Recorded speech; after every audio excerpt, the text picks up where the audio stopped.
There's a moment in almost every language journey where the thing that's been helping you quietly starts holding you back. With reading, it happens sooner than you'd think. Graded readers will only take you so far.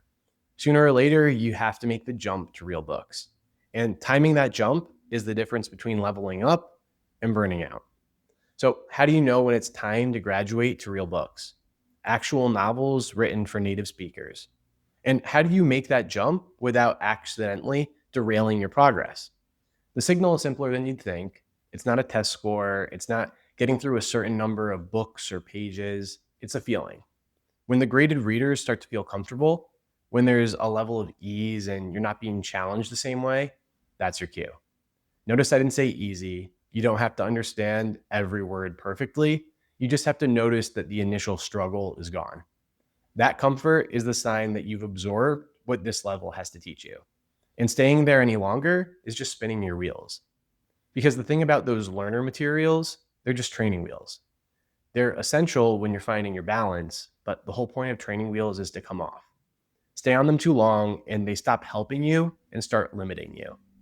Now, honestly speaking, making this jump comes with a catch. When you first make the switch, you're probably going to feel like you've gotten significantly worse at your language overnight. But that feeling is not what you think it is. And I'll show you exactly how to handle it in a bit. But first, let's talk about what you should actually be reading. So you're ready for real books. The instinct here is to look up best books in Italian or whatever your language and read the classics. But 9 times out of 10, those are still out of reach at this point. So what are the alternatives? The first one might surprise you. I've never heard any language teacher suggest it, but it's been incredibly helpful in my experience. Nonfiction and personal development books. Stuff like self-improvement, productivity, or just any books on a topic you're already into. Here's why it's such a good on-ramp. A novel is constantly painting scenes, describing landscapes, setting a mood. Enjoyable, but leans heavily on a wide range of vocabulary that you might not have yet. A personal development book, on the other hand, is usually just the author talking to you directly in plain language, almost like a conversation. So you get very concentrated practice with highly useful language. The language is simpler, the structure is clearer, and if it's a topic you actually care about, the motivation to keep going carries you through the harder parts. Then there's the obvious ones, novels. But to throw a little twist in, I'd specifically point you towards thrillers, mysteries, or anything that's a real page turner. The strategic reason for this is that real books are long and reading in another language is slow, especially at the start. So when you start a novel, there's a real risk of falling off halfway through. And a thriller fights that. When you need to know what happens next, you keep picking it back up. And that momentum is worth more than almost anything else when you're just trying to get through your first few full-length books. You're not just reading, you're being pulled through the book. So I like to use that to my advantage. And then there are the classics. These are some of the most beautiful writing the language has to offer, and there's a real pull to read them. So as long as you're up for the challenge, I'd say go for it. I've read quite a few over the years, and even when they were clearly above my level, I stuck with them because I really loved the story. But I would just add one big caveat. Be careful with anything written more than, say, 50 to 75 years ago, just because languages evolve. Reading something too old can be like a watered down version of a foreigner trying to learn English from Shakespeare. Technically English, but not the English anyone actually speaks today. So you could end up stumbling over or even absorbing phrasing that would just sound dated or even odd to a native speaker. That said, some older books are such cultural staples that they could still be worth it. If you're learning French, something like The Little Prince comes to mind. So if an older title catches your eye, it might be worth just a quick search to see if the language would be considered outdated before you dive in. Now, real quick, if these are the kinds of specifics you've been looking for and you like the way I explain them, that's exactly what I'm going for with this channel. So do me a favor and hit subscribe. Okay, back to it. Genres aside, there's one additional guideline I'd like to follow with my book choices from here on out. So whenever I can, I like to read books in their original language, not translations, native authors writing for native readers. Here's why it matters. A book originally written in Italian by an Italian author set in Italy doesn't just give you the right language, it gives you the culture baked in. The way people actually talk to each other, the rhythm of real dialogue, the little social cues, the references. Compare that to, say, an American novel set in LA that's been translated into Italian. The Italian might be perfectly correct, but the characters are still doing American things in an American setting with American interactions. So you're getting the words without the world they come in. Authentic content gives you both at once. I go deeper on why this matters so much in another video, but for reading specifically, I favor the native authors. So why is this a guideline and not a hard rule then? Well, those nonfiction and personal development books that I recommended a minute ago, a lot of those are going to be translations. But this is really just weighing pros versus cons. It may not be authentically written, but for most nonfiction books, you're there for the ideas. And the language tends to be clean and direct, regardless of where it originated. So the cultural nuance matters way less when the author is just explaining a concept to you. So with translated nonfiction, if it's something I'm genuinely interested in, I'll give it a pass. All right, so remember that catch I mentioned at the start. This is it. When you make the jump to real books, you're probably going to feel like you got worse, like overnight. You were cruising through the graded readers, feeling good, and now suddenly you're stopping every other sentence, looking up words, rereading paragraphs, and the natural conclusion is I jumped too soon. I'm not ready for this. But here's what's actually going on. Let's think about English for a second.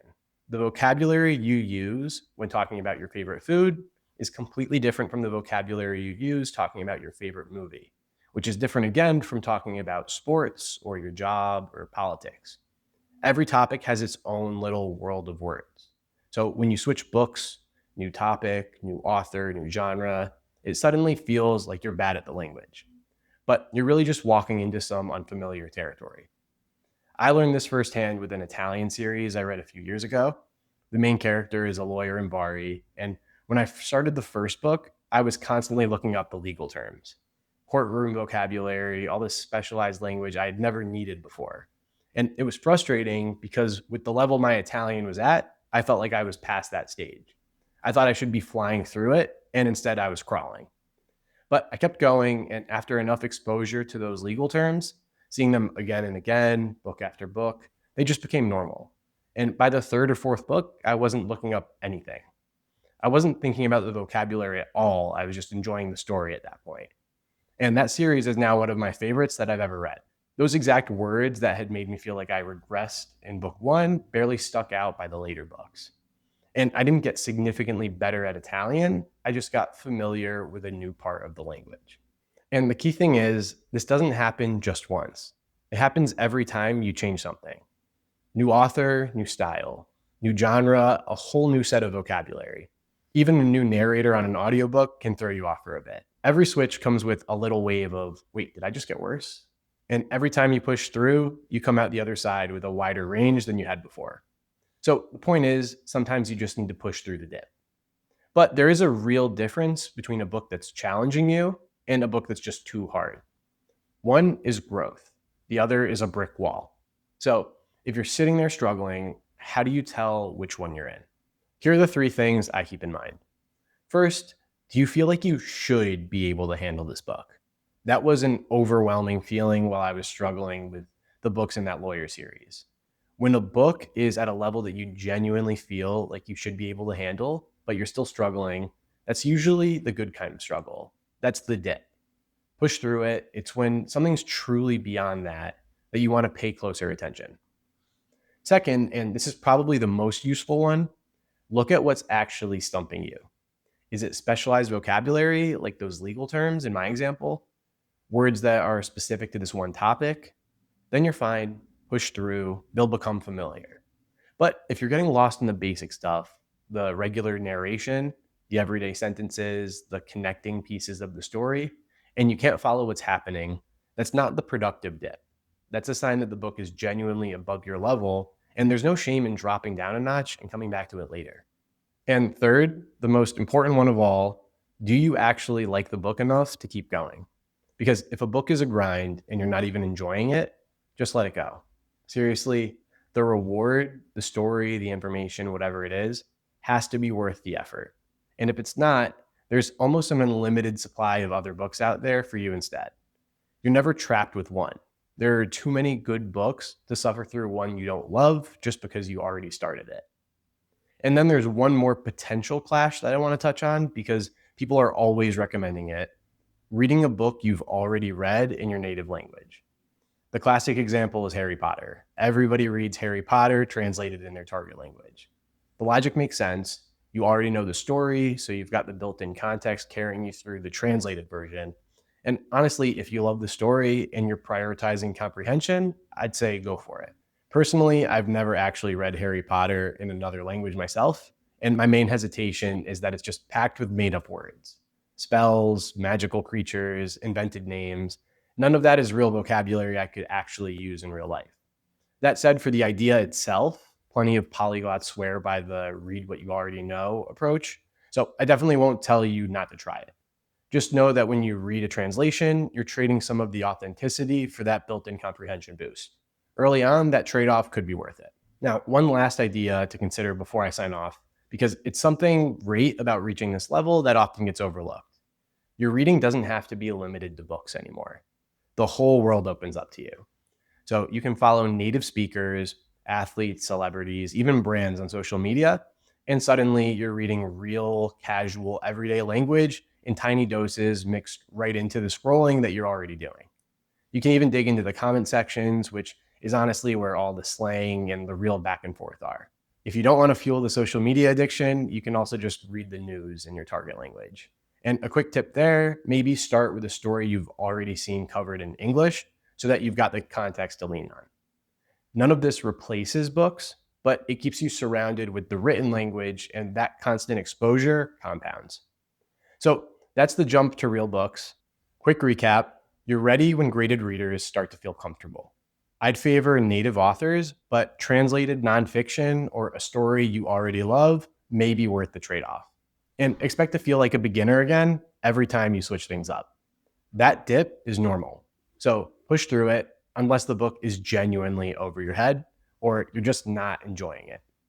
Do that, and real books stop being intimidating and just becomes reading. Now, I've mentioned a few times there is one technique that makes all of this dramatically more powerful: the single biggest game changer in how I learn languages. That's the next video: pairing your books with audio. And honestly, it might be the most useful thing in this whole series, so don't miss it. Subscribe and stick around, step by step, at your own pace. No textbooks, no stress.